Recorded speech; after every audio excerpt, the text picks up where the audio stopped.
Congressman Adam Smith, the top Democrat on the House Armed Services Committee, is with us right now. Congressman, good morning. Thank you so much for being here. We're hoping that you can give some insights. Every single day matters for those hostages and a number of Americans believed to be taken captive by Hamas. What exactly needs to be done, and what is Congress able to do, especially in light of no House Speaker, to send in the forces needed to assist in this dramatic effort?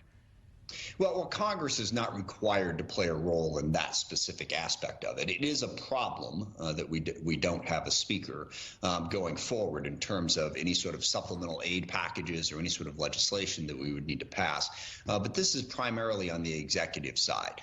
I know that the U.S. military is in close consultation with the Israeli military. Our special forces are in consultation with them. Basically, what we can do is attempt to use our intelligence to find the hostages and then get them out. But that is a very, very difficult task in the middle of a war zone. Do you believe President Biden has already made a decision about what exactly he's willing to do to get those American hostages out of Hamas hands? Well, I think it's pretty clear policy going back. We have used our special forces in a number of different instances to go into countries in various places in the world and rescue Americans. And if we believe that that mission can be successful, I'm quite confident that we would do it again. The difficulty is knowing where those hostages are and who they are and what the circumstances are. And that's what they're trying to figure out right now.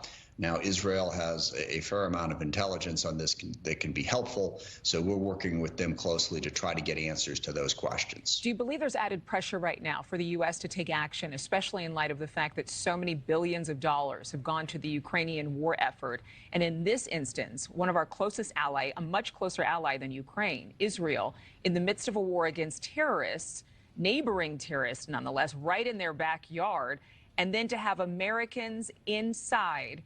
Do you think that the public will expect that President Biden, the vice president, will actually make a further effort than perhaps they have so far? Well, I don't think the one thing has anything to do with the other. We give Israel nearly $4 billion a year and have for quite some time. Cumulatively speaking, we've been providing robust support to Israel for a very long time, first of all. Second of all, as I described, hostages, very difficult situation. But yes, clearly there is a greater urgency to get Americans out where they are at risk than any other priority that the president has.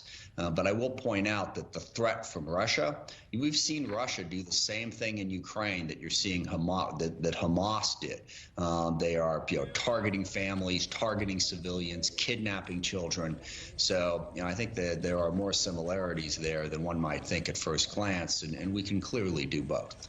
Well, in terms of the similarities, I think that the difference here is that we're getting so much more of a picture of it. I don't know why. I don't know if it's because Hamas has intentionally used social media to their advantage to spew their hate, to spew their propaganda.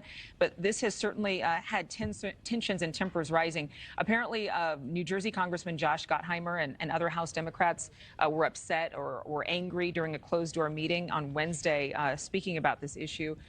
Do you believe that there is a division right now in the party with how to deal with this crisis? There's no division whatsoever. No, we are quite united, and we are united in that anger and united in wanting to help Israel, and also in understanding. And I think that the comparison that Secretary Blinken made between ISIS and Hamas is apt. Hamas does not respect human life. They don't respect their own lives, much less the lives of those they perceive to be their enemies. They are a profound threat to humanity, and we are united. I would add, I think, are united in a bipartisan way on that, both Republicans and Democrats, House and Senate, that we need to work with Israel to confront Hamas in much the same way that we worked with much of the rest of the world to confront ISIS in Iraq and Syria. Yes, and I know that there have been comparisons made. Terror is terror, and this certainly is not something that the world will ever forget anytime soon. Thank you very much, Congressman, for being with us. We appreciate it.